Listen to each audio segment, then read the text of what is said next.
Good afternoon, I'm Solomon Sharkpuncher, and this is the fake news. During his primetime show Wednesday, Fox News firebrand Tucker Carlson proposed a plan to hurl left-wing Democrat and freshman Congresswoman Alexandria Ocasio-Cortez into the sun. Socialism has no place in America, Carlson said as his hair engulfed the top two-thirds of the screen. Let's shoot that skank into the nearest star. Ocasio-Cortez has drawn scorn from the political right for her Green New Deal, support of impeaching President Donald Trump, and for generally saying things that old white men find scary. Carlson's plan to slingshot her into the burning ball of hydrogen at our solar system's core therefore came as no surprise to the liberal star known as AOC. I just got to Washington. I have no plans to leave anytime soon, either for another position or to travel at extreme velocity towards Seoul, Ocasio-Cortez said on Twitter late yesterday. Although if I did find myself launched aggressively toward the heliosphere, you can bet I would get there and find a bunch of Republicans trying to power the sun with oil or coal. Hashtag fission, hashtag global warming, hashtag Moscow Mitch. Carlson followed up on his comments by welcoming Judge Jeanine Pirro, who suggested Beto O'Rourke be cooked and eaten before primaries resume. The St. Louis Zoo reported a monkey taunting incident to state investigators last week. The report indicated that taunting was carried out in tandem by unidentified teens. Subjects A and B positioned themselves at the far edges of the monkey's field of vision and took turns flipping him off, the report said. Zookeepers treated the monkey for acute stress and a mild neck strain, per the report. State officials have allocated 6 full-time investigators, a forensic technician, and a helicopter to the search for the teens, but have no leads.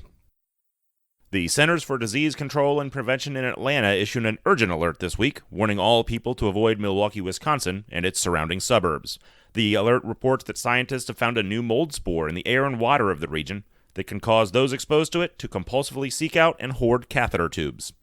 Though the origin of the mold spores is thus far unknown, the CDC does say there's no evidence that the spores are extraterrestrial in origin. While our nation's current supply of catheter tubes can best be described as robust, we see no reason to risk the panic that would be associated with even a temporary shortage, CDC Director of Communications Eliza Little said in a press release.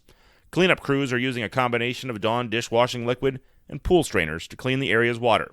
It is expected to take at least 47 years. In a garish display that included fireworks, live ostriches, and a brief appearance by the holographic image of deceased former Golden Girl Rue McClanahan, General Mills announced yesterday that it will add a new marshmallow to its Lucky Charms cereal beginning May 1st.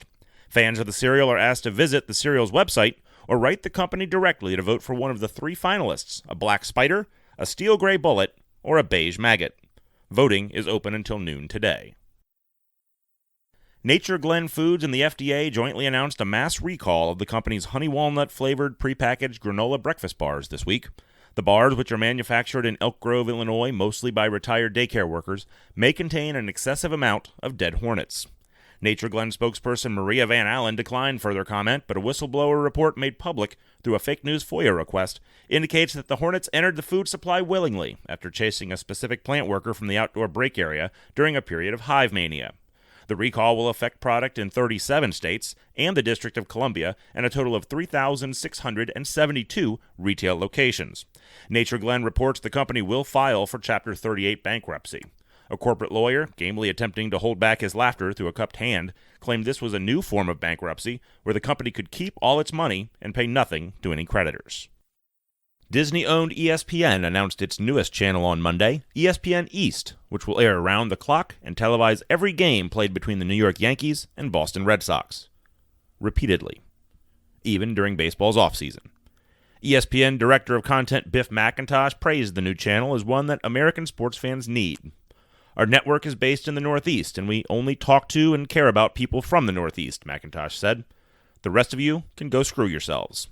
The network debuted with a 1985 game won by Boston 3-2. Dennis Oil Can Boyd got the victory. And finally today, a few notes from health news in brief.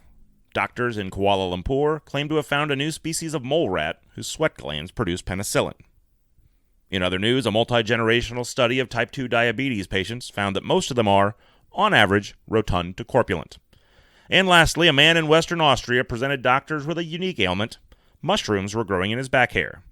Doctors breaded and deep-fried the man. This has been The Fake News.